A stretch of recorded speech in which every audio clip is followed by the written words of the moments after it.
지역 신문 읽어주는 시의원 지신시 28번째 시간입니다. 한 주간 우리 정읍지역에 어떤 일이 있었을까 궁금하시죠?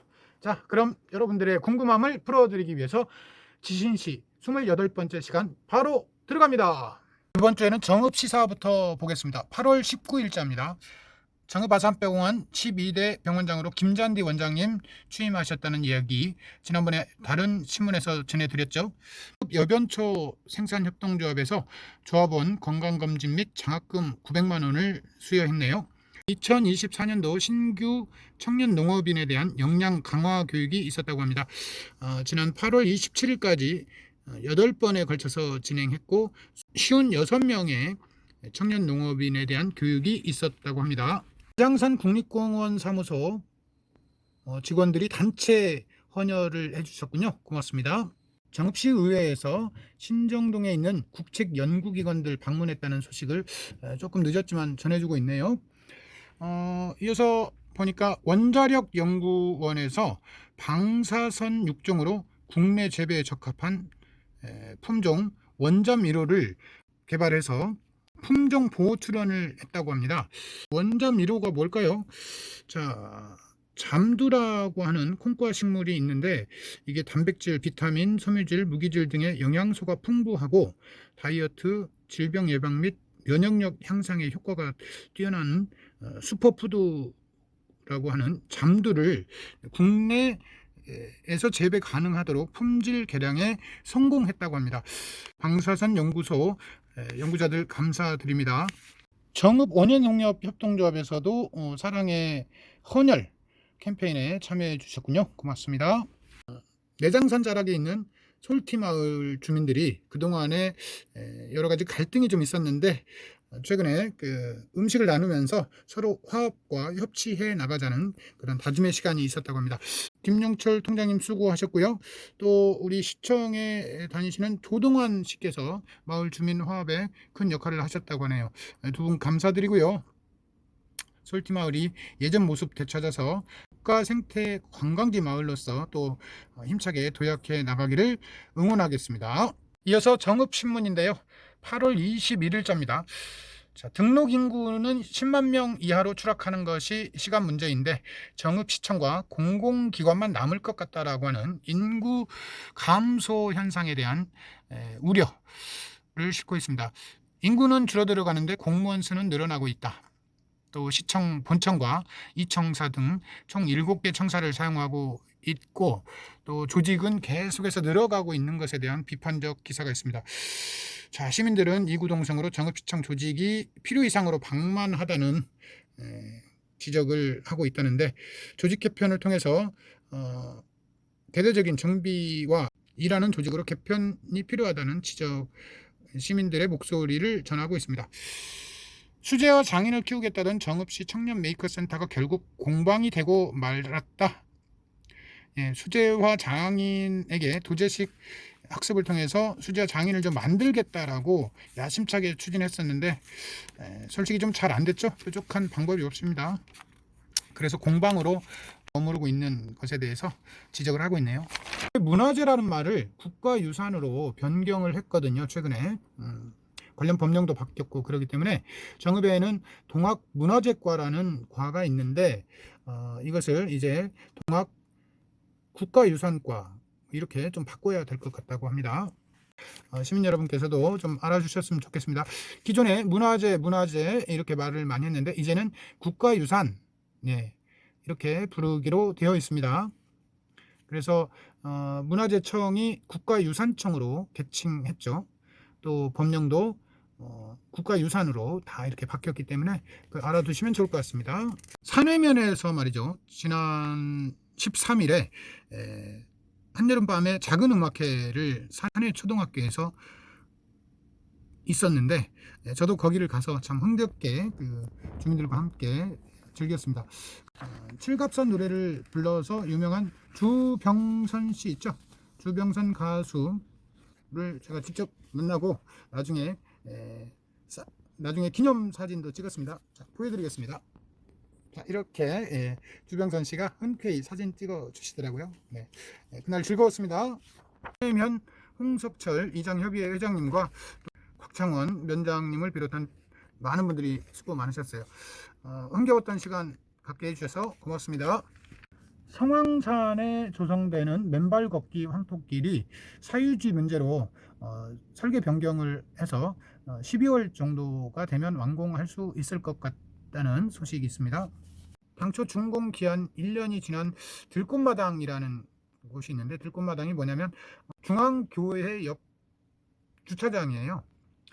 그게 아직 준공 처리를 못하고 그래서 사용을 못하고 있는데, 그 이유를 알아보니까 BF 인증이라고 해서 장애인, 노인, 임산부 등을 비롯해서 모든 국민이 불편 없는 배리어 프리 인증을 좀 받아야 되는데, 특히 공공기관에서 짓는 각종 건축물은 BF 인증을 받아야 되거든요. 근데 이것이 계속 늦어지기 때문에 준공 처리를 못하고 다 지어졌음에도 불구하고 사용을 못하고 있다라는 안타까운 얘기입니다.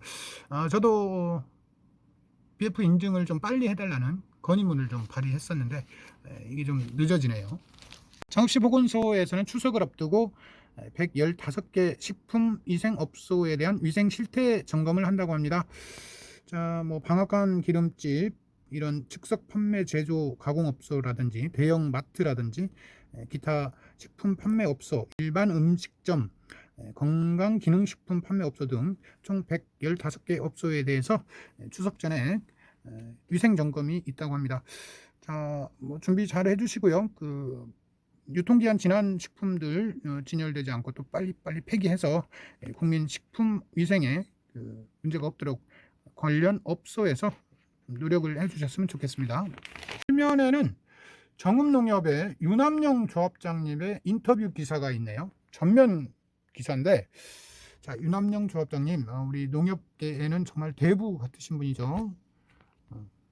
정읍농협의 자산을 1조 원 시대를 열었고, 또 예금 부분에서도 9천억 원을 돌파했다고 합니다. 농업 경영 전문가이신 윤함영 조합장님, 정말 훌륭하신 분인데, 우리 그 농업 발전을 위해서 또 우리 정읍 발전을 위해서 많이 써 주셨습니다. 감사합니다. 건강하세요. 마지막으로 읽어드릴 신문은 서남전월입니다. 8월 21일자인데요. 정읍 지역의 예식장이 20여 년 만에 90%가 문 닫았다. 한 곳 운영 중이다. 남아있는 한 곳은 정읍사 공원 옆에 정읍사 웨딩홀이죠. 박기종 대표님 혼자 남으셔서 참 외로우실 텐데, 이 정읍 지역 예식장 정말 문 닫지 않고 좀 계속 운영이 되었으면 좋겠습니다. 박기종 정읍사 웨딩홀 대표님 힘 좀 내주시고요.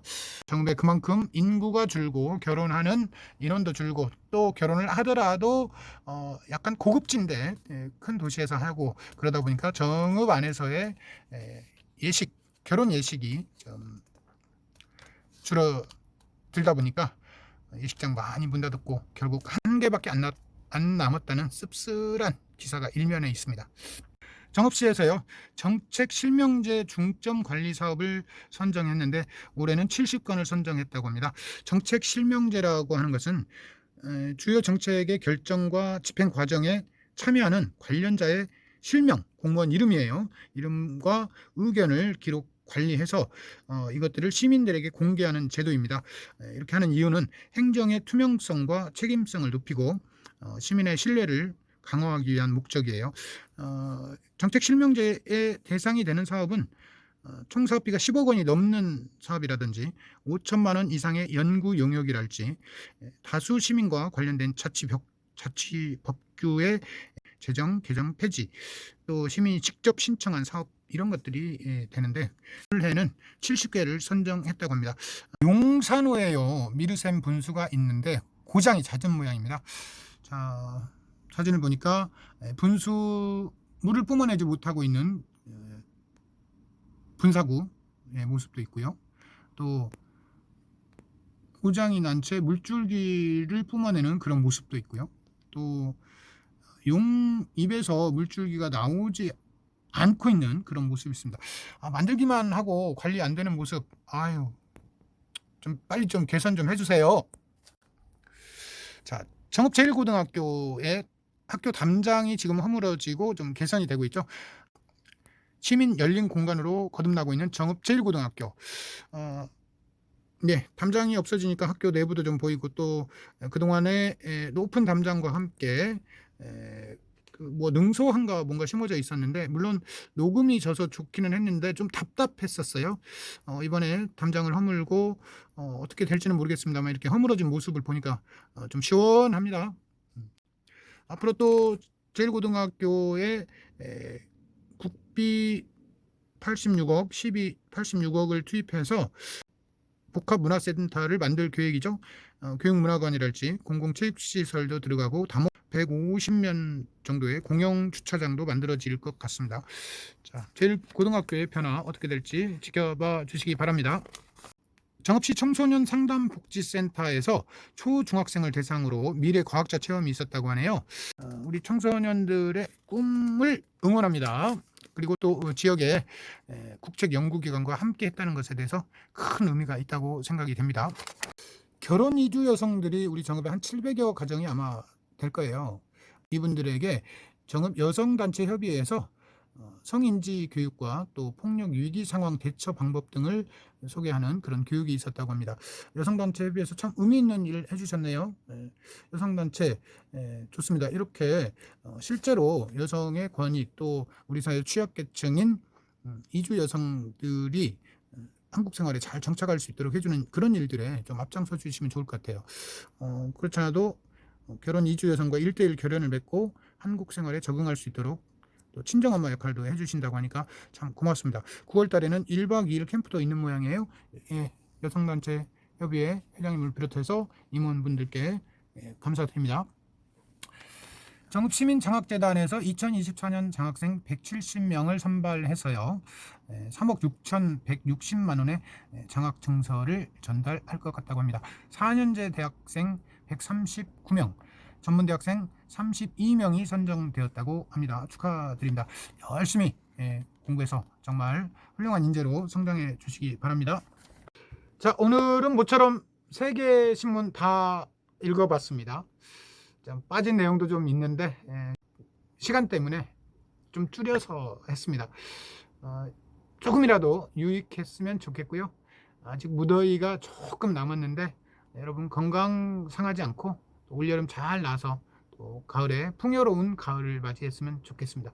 28번째 지신시 마치겠습니다. 자, 안녕히 계세요.